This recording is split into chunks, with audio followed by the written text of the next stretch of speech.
কিতাবাকা কাফা বিনাফসিকা আল-ইয়াওমা আলাইকা হাসিবা। তুমি তোমার আমলনামা, তুমি তোমার বই নিজে পড়ো, আমার তোমার ফয়সালা করার দরকার হবে না। তুমি নিজে পড়লে তুমি তোমার নিজের হিসাবের জন্য যথেষ্ট হয়ে যাবে।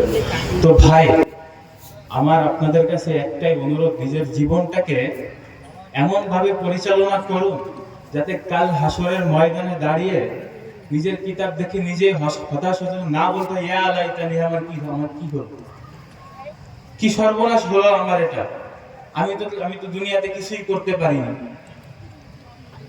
তো ভাই আল্লাহর পথে ফিরে আসা, আল্লাহর পথে চলতে পারা, এটা অনেক বড় একটি নিয়ামত।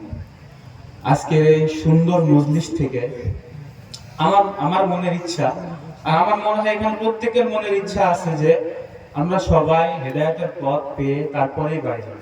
আমাদের তো কোনো গ্যারান্টি নেই যে আমরা কালকে এখান থেকে বাড়ি যেতে পারবো, বাড়ি কি পৌঁছাইতে পারবো। কারো কি কোনো গ্যারান্টি আছে?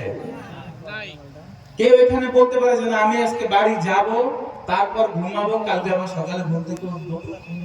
আল্লাহ বলেন, কুল্লু নাফসিন যায়িকাতুল মাউত, যারে আমি জীবন দিয়েছি তার মৃত্যুই হবে। মৃত্যু কখন আসবে, কখন আমাকে পাকড়াও করবে, আমি বলতে পারি না। তো এই জন্যই সবাই খাস নিয়ে, আমার বাবা বসে আছেন, সে কথা বলবেন।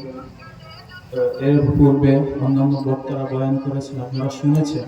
সবাই খাস নিয়ত করে এখান থেকে সুন্দর একটা মন নিয়ে বাড়ি যাবেন যে আমি হেদায়েতের পথে আসব। আর মাদ্রাসা আছে, অনেকে ইসলাম সম্পর্কে অনেক কিছু জানে না, মাদ্রাসার সাথে সম্পর্ক ভালো করার চেষ্টা করবেন। আর আমার জন্য দোয়া করবেন। আমি এইবার মেশকাতে পড়তেছি, সামনেবার দাওয়া করবো ইনশাআল্লাহ, যদি আল্লাহ তৌফিকে রাখে। সবার কাছে দোয়া প্রার্থনা করছি। ওয়া আখিরু দাওয়ানা আলহামদুলিল্লাহি রাব্বিল আলামিন। আসসালামু আলাইকুম ওয়া রাহমাতুল্লাহ।